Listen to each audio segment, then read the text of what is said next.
इसकी पहले online class में हमने आपको कपास की फसल पढ़ा रहे थे और आपको कपास के गुण, क्वालिटी इन कॉटन बता रहे थे। इसमें बहुत कुछ 5-6 पॉइंट बता गए थे। हम आपको धागे की समानता, फाइबर यूनिफॉर्मिटी तक बता गए थे। अब उसी तारतम्य में हम आगे चलते हैं और आज को आपको वही कपास के गुण, क्वालिटी इन कॉटन बता रहे हैं। उसके आगे तो अगला पॉइंट है काउंट्स की संख्या। जरा ध्यान से सुनिएगा, ये सब टेक्निकल वर्ड है।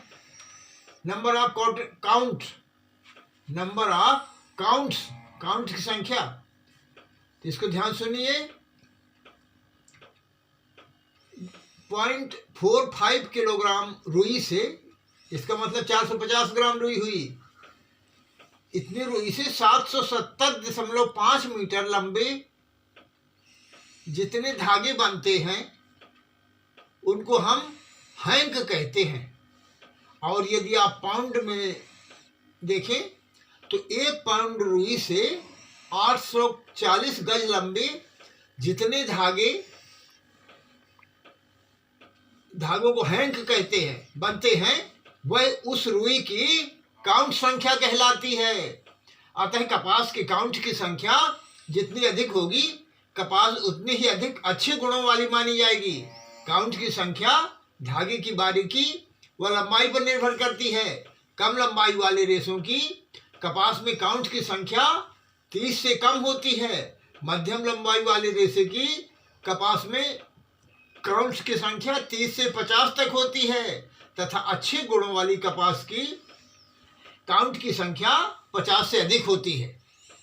इसी तरह से गांठों की अवस्था, नेपीनेस, कपास के धागे में बहुत छोटी छोटी गांठें होती हैं।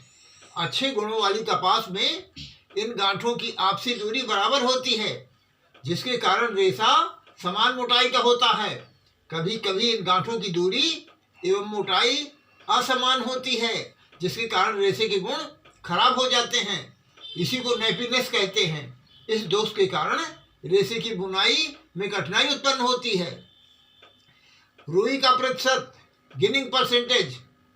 फसल की उत्पादन की कपास कॉटन कहते हैं। कपास के रेशे वाले भाग को रुई यानी लिंट कहते हैं। बिनौले को बीज यानी कॉटन सीड कहते हैं।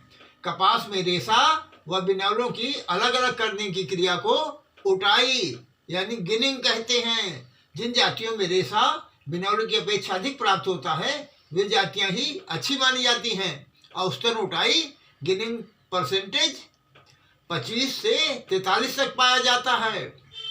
चिकनापन, स्मूथनेस, चिकना व चमकदार रेशा सदैव अच्छा माना जाता है। धागे का रंग, फाइबर कलर। कपास में धागों का रंग खाकी, भूरा, हरा अथवा श्वेत होता है।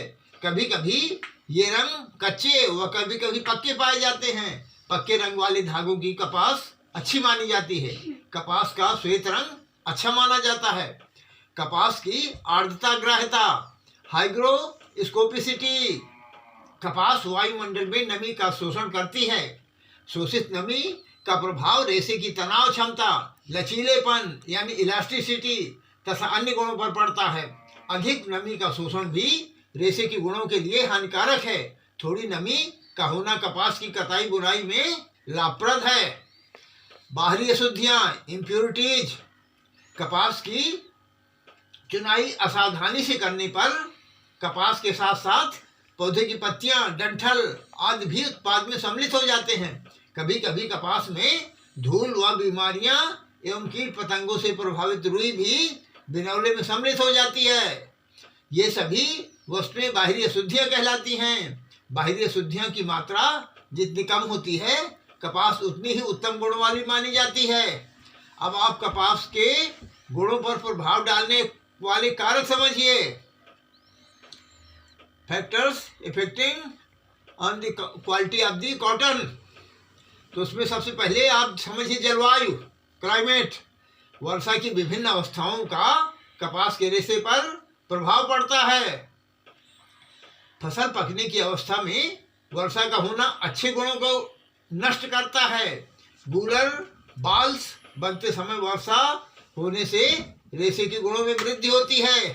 रेशे के गुणों पर बढ़ने वाले विभिन्न कारकों के मूल प्रभाव का 1/3 भाग केवल वर्षा का ही होता है। अतः वर्षा बहुत महत्वपूर्ण है। ध्यान सुनिएगा। सितंबर अक्टूबर में वर्षा होने से रुई की उठाई गिनिंग परसेंटेज बढ़ती है। जुलाई की वर्षा रेशे के गुणों पर कोई प्रभाव नहीं पड़ता। नमी की उपयुक्त अवस्था में बिनौले पर रेशे की मात्रा बढ़ जाती है। अब आप इसी तरह समझिए बुआई के समय का प्रभाव। फसल की अगेती बुआई करने पर लायलपुर के अनुसंधान केंद्र में पाया गया है कि अगेती बुआई करने पर उठाई प्रतिशत बढ़ता है। इसी तरह से आप अंतरण का प्रभाव समझिए, इफेक्ट ऑफ स्पेसिंग। तो देखिए परीक्षणों के आधार पर पाया गया है कि अमेरिकन जातियों में अधिक अंतरण रखने पर उपज एवं उठाई प्रतिशत में वृद्धि होती है। खाद का प्रभाव, इफेक्ट ऑफ मैन्योर। नाइट्रोजन एवं फास्फोरस का अधिक प्रयोग करने पर रेशे की लंबाई व मजबूती में कमी आती है। कुछ परीक्षणों में यह भी पाया गया है कि फास्फोरस देने से रेशे की लंबाई में वृद्धि होती है। 30 किलोग्राम फास्फोरस देने से रेशे की अधिक लंबाई व अधिक उठाई प्रतिशत मात्रा होती है।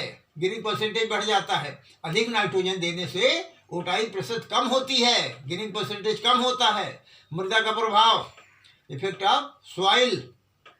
अधिक उपजाऊ भूमि में कपास की खेती करने से बिनौले के आकार एवं भार में वृद्धि होती है।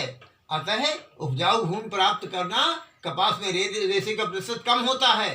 चुनाई पिकिंग की विधि एवं समय। कपास की कुछ जातियों के गूलर पकने पर टूटकर भूमि में गिर जाते हैं। यहाँ पर रेशे मिट्टी पकड़ते हैं, इससे रेशे के गुण खराब हो जाता है। अतः चुनाई समय पर होनी आवश्यक है। चुनाई में पत्तियों व डंठल के आ जाने पर रेशे के गुण खराब हो जाते हैं। बीमारी एवं कीट पतंगों का आक्रमण। बीमारी एवं कीट पतंगों के आक्रमण के कारण उपज में कपास के गुण खराब हो जाते हैं।